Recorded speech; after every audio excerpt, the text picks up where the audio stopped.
wujud kadim silo nilahedo Muhammad nama nemina sinan nama kute sinan nilai nur mulia. Inilah tempatnya hari ini. Di sinan nilai nur mulia itu Allah itu satu. La Allah bak Muhammad, la Allah bak Muhammad, la Allah bak Muhammad. Oleh orang-orang yang alim mungkinnya karena ilmu bisa menghindari daripada persoalan tersebut. Tapi nyo katanya yang awam-awam nyo pakai bancara.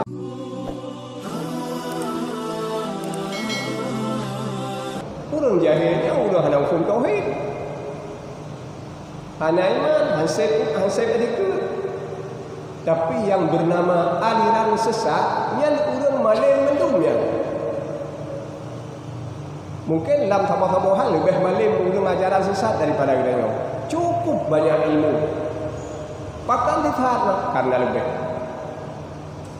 lebih daripada standar yang kagak patok oleh ulama-ulama tauhid lebih. Maka jikalau iman.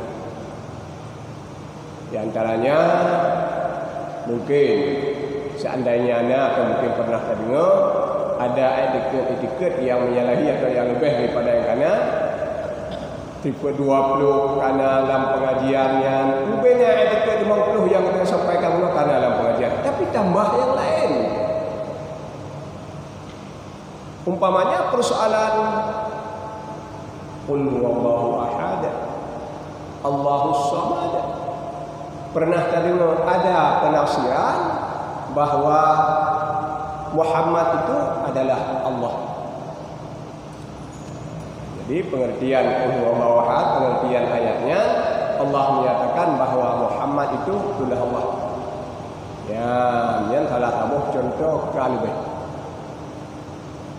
Dan yang jadi hawa yang kan pendapat ulun jahil. Yang pendapat ulun jahil hanya mufhum etiket. Nyo lebih mufhum. Etiket 50 dan 70 je.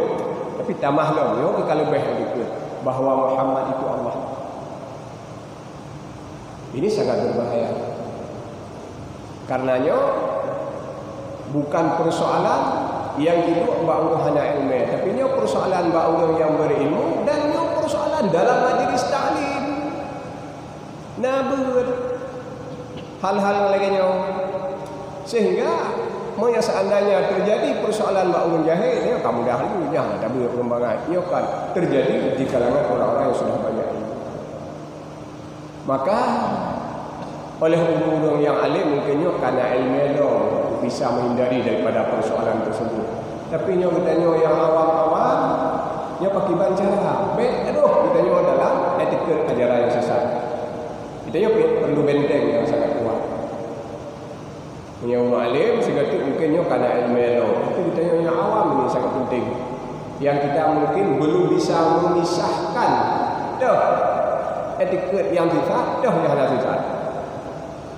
Jadi pertama sekali kita nyo hanya lain cara.